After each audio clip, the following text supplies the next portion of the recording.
ये खासी कदीम दरगाह है जिनकी तारीख़ वफ़ात 1223 लिखी गई है।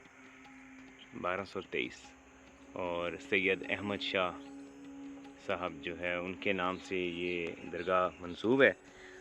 और ये एक दरिया को क्रॉस करें आप तो फिर उसके बाद एक जंगल में वाक़या ये दरगाह है।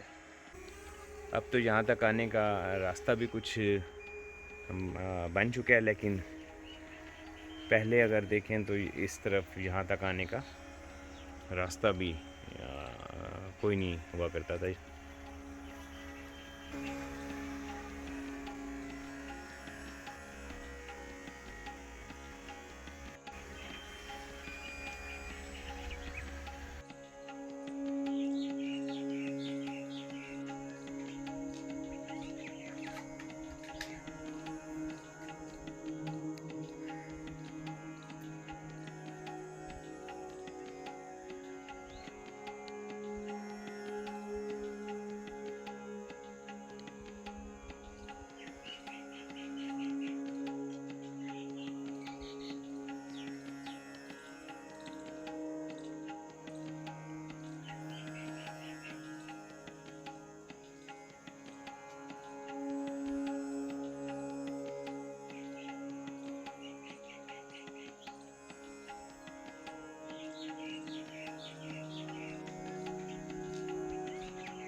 यहाँ पे जो तख्ती लगी हुई है उसके मुताबिक उनकी वफ़ात 1223 में हुई थी।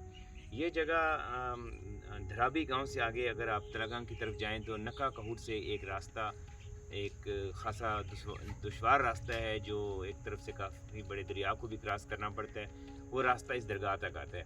पहले इस दरगाह तक कोई रास्ता नहीं था और ये बिल्कुल एक ऐसे जंगल में वाक़या थी जहाँ पे दिन को भी जाना वो ख़ासा मुश्किल होता था।